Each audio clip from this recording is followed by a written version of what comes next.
আজ মনে হচ্ছে জীবনে সেই দিনটা কেন এসেছিল, যেদিন প্রথম স্কুল থেকে ফেরার পথে ওকে দেখেছিলাম রাস্তায় ঘুড়ি ওড়াতে। বন্ধুরা সবাই বলতো স্কুল জীবনের প্রথম প্রেম নাকি টেকে না, কিন্তু আমরা সেই ধারণাকে অমূলক প্রমাণ করেছিলাম। কলেজ শেষ করার পর আমি যখন হায়ার স্টাডি করছি, তখন অতনু পাগলের মতো একটা ব্যবসা শুরু করার চেষ্টা করছে, যাতে আমাদের 4 হাত এক হতে পারে। ওকে বলতাম, সব ঠিক হয়ে যাবে, তুমি এত ব্যস্ত হচ্ছ কেন ব্যবসা ব্যবসা করে। ও বলতো, মানি তুমি বুঝবে না এখন, এক না একদিন তোমার বাবা বিয়ের কথা বলবেন। সেদিন তোমার বাবার সামনে দাঁড়িয়ে কি বলবো, আমি বেকার, রোজগার করি না, অথচ আপনার মেয়েকে বিয়ে করতে চাই। আমাকে পাওয়ার ওই এক অদম্য জেদ আমাকে এক স্বর্গীয় তৃপ্তি দিত। আরও বেশি করে ওর গা ঘেঁষে বসতাম। বাবা যেদিন প্রথম বিয়ের কথা বললেন, বাবাকে ওর সম্বন্ধে সব জানালাম। ততদিনে ওর ব্যবসাটাও বেশ চলতে শুরু করেছে। বিয়ের পর দিনগুলো রূপকথার মতোই কাটতে লাগলো। বছরের 2-1 মধ্যে ব্যবসাটা কলকাতা শহরের সীমানা ছাড়িয়ে সুদূর লখনউতে পৌঁছালো। মাসে কিছুদিন অতনু এখন লখনউতে থাকে। আমি বুঝতে পারছিলাম একটা শূন্যতা আমাকে ধীরে ধীরে গ্রাস করছে। ও অবশ্য আমাকে বলতো আমার ইচ্ছে মতো কিছু করতে, যেমন একটা স্কুল খুলে বাচ্চাদের পড়ানো হোক বা কোনো ব্যবসা। কিন্তু আমার কোনো কিছুই ইচ্ছে করতো না করতে। শুধু মনে হতো ঘরের বাইরে বেরোলেই কেউ না কেউ জিজ্ঞাসা করবে বাচ্চা হচ্ছে না কেন। শ্বশুর শাশুড়ি না থাকায় বাড়িতে সে জবাব দেবার দায় নেই, কিন্তু একটা সন্তানের তীব্র আকাঙ্ক্ষা আমাকে ধীরে ধীরে ডিপ্রেশনের দিকে ঠেলে দিচ্ছিল। অতনু বুঝতে পেরে ডাক্তারের কাছে নিয়ে গেল। দুজনের সমস্ত পরীক্ষা হলো। গলা খাকারি দিয়ে ডাক্তার জানালেন সমস্যাটা আমার, আমি কোনো দিন মা হতে পারবো না। বাড়ি ফিরে ড্রেসিং টেবিলে সব ছুঁড়ে ফেলে দিলাম। চাই না আমার সাজখোজ, এই বিশাল বাড়ি গাড়ি, আমি শুধু মা হতে চাই। মানে তুমি এরকম ভেঙে পড়লে আমি কোথায় যাই বলো? আচ্ছা, আমরা তো একটা বাচ্চা দত্তকও নিতে পারি। কি বললে? দত্তক?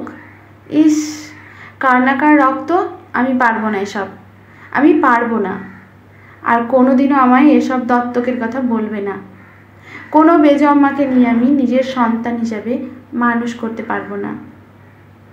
এসব তুমি কি বলছো মানি? শিশুর কি কোনো জাত ধর্ম হয়? আজ মনে হচ্ছে সেদিনই বোধহয় আমাদের মধ্যেকার দূরত্বের বীজটা আমি নিজের অজান্তেই বপন করে দিয়েছিলাম। এরপর অতনু নিজেকে আরও বেশি করে ব্যবসার সাথে জড়িয়ে ফেলল। মাসের অর্ধেকটাই কাটতো লখনউতে। আমি নিজের দুঃখের সাথে আপোষ করে হাই সোসাইটির কয়েকটি মহিলার সঙ্গে কিটি পার্টি, পাব, লং ড্রাইভ, মদ খাওয়া সবই শুরু করলাম।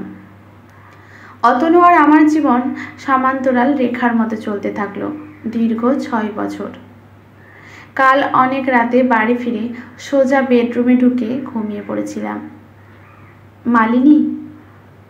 অতনুর কণ্ঠস্বরের থেকেও বেশি মালিনী নামটা আমার কানে লাগলো। যেদিন আমি প্রথম ওর ভালোবাসার প্রস্তাবে রাজি হয়েছিলাম, সেদিন পার্কে আমার হাত দুটো ধরে বলেছিল, আজ থেকে তুমি আমার মানি। এতগুলো বছরে কোনোদিনও আমায় মালিনী বলে ডাকেনি। চোখ খুলে অবাক হয়ে তাকিয়েছিলাম ওর দিকে। কিছুক্ষণ পর নজর পড়ল ওর প্রায় পেছনে লুকিয়ে থাকা একটা বাচ্চার দিকে। এটা কে? কোত্থেকে নিয়ে এলে এটাকে? তুমি আমাকে বোঝাতে চাইছো যে আমি মা হতে পারবো না, তাই না অতনু? মালিনী, প্লিজ শান্ত হয়ে আমার কথা শোনো একবার। কি কি বলবে তুমি? ও আবাহন, আমার ছেলে। মানে? বিস্ময়ে আমার মুখ দিয়ে আর কিচ্ছু বেরোলো না।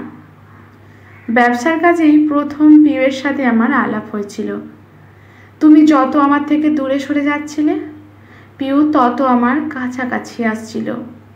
তারপর একদিন পিউ জানালো যে ও অন্তঃসত্ত্বা, ও বাচ্চাটা নষ্ট করে দিতে চেয়েছিল। কিন্তু তোমার মতো আমারও মনের কোণে একটা এত বড় আকাঙ্ক্ষা, অতৃপ্তি লুকিয়েছিল তা আগে বুঝিনি। তাই অন্যায় করছি বুঝেও সেদিন মন্দিরে পিউয়ের মাথায় সিঁদুর পরিয়ে স্ত্রীর মর্যাদা দিয়েছিলাম। পিউ কিন্তু নিজে কোনোদিন তোমাকে দুঃখ দিতে চায়নি, তাই সে আজীবন লোকচক্ষুর আড়ালে আমার দ্বিতীয় স্ত্রী হিসেবেই থাকতে চেয়েছিল। বলে যাও অতনু, আমি শুনছি। আবাহনের জন্মের পর পিউয়ের মাথায় একটা ছোট্ট টিউমার ধরা পড়েছিল। যতদিন যাচ্ছিল যন্ত্রণাও পাল্লা দিয়ে বাড়ছিল। শেষ পর্যন্ত অপারেশনের সিদ্ধান্ত নিতেই হলো, কিন্তু পারলাম না পিউকে ধরে রাখতে। অপারেশন টেবিলে ও পিউ মরেছে, আর তুমি এই বেজম্মাটাকে আমার ঘাড়ে চাপাতে নিয়ে এসেছো। কি ভাবলে তুমি?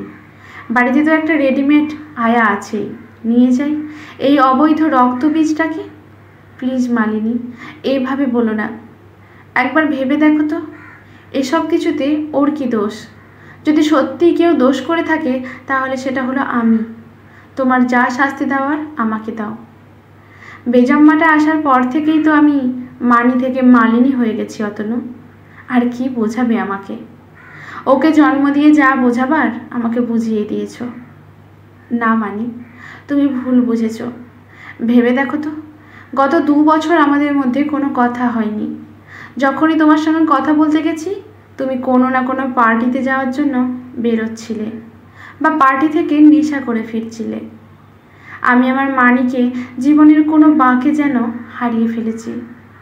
এই মালিনী আমার খুব অচেনা। প্লিজ অতনু, আমার জীবনটা শেষ করে দিয়ে এখন আর কাব্য করো না। তোমরা দুজনে চলে যাও আমার সামনে থেকে। বালিশে মুখ গুজে হাউ হাউ করে কাঁদতে লাগলাম। বেশ বুঝলাম। অতনু বাচ্চাটার হাত ধরে ধীরে ধীরে ঘর থেকে বেরিয়ে গেল। বন্ধুরা সবাই বলল অতনুকে ডিভোর্স দিয়ে মোটা টাকা খোরপোশ নিয়ে স্বাধীনভাবে বাঁচতে। কিন্তু আমি ডিভোর্স দিতে অতনু তো ওই খুশি ওই বেজানমাটার সাথে কাটাবে না। আমি কিছুতেই সুখে থাকতে দেব না ওদের। অতনু চোখের সামনে থেকে প্রতিনিয়ত ওকে বুঝিয়ে দেব যে আমার সাথেও অন্যায় করেছে, আর ওই বেজন্মাটাকে যে কী শাস্তি দেব তা আমি মনে মনে ভেবে নিয়েছি। মাস 6 অতনু কলকাতা থেকে কোথাও যায়নি। আমিও চুপচাপ আছি। ও ভাবছে আমি ধীরে ধীরে ওই বেজন্মাটাকে মেনে নেব, কিন্তু ও জানে না এই শান্তি কিসের পূর্বাভাস। 6 মাস পর অতনুকে জরুরি ব্যবসার কাজে যেতেই হলো 3 দিনের জন্য। আয়াকে বারবার বুঝিয়ে গেছে বেজন্মাটার খেয়াল রাখার ব্যাপারে। সন্ধ্যার দিকে মাথা ধরেছে বলে আয়াটাকে একটা ওষুধ আনতে পাঠালাম। আমার বেডরুম দোতলার ওপরে। আবাহন, একটু শুনবি এদিকে? গুটি গুটি পায়ে দরজার সামনে এসে দাঁড়ালো। নিচে ফ্রিজ থেকে আমার জন্য 1 বোতল ঠান্ডা জল এনে দিবি? ঘাড় নেড়ে হ্যাঁ বলে ছোট্ট ছোট্ট পায়ে সিঁড়ি দিয়ে নামতে লাগলো। মোক্ষম সময়। এই মুহূর্তটার জন্যই তো গত 6 মাস ধরে অপেক্ষা করে আছি। 1, 2, 3 মনে মনে গুনে পিছন থেকে দিলাম এক ধাক্কা। আমার চোখের সামনে ছোট্ট শরীরটা সিঁড়ি দিয়ে গড়িয়ে পড়তে লাগলো। চোখ বন্ধ করে নিলাম। মা, মা। ডাকটা আমার সমস্ত অন্তরাত্মাকে নাড়িয়ে দিল। এই ডাকটার জন্যই তো এতদিন আমি অপেক্ষা করছিলাম।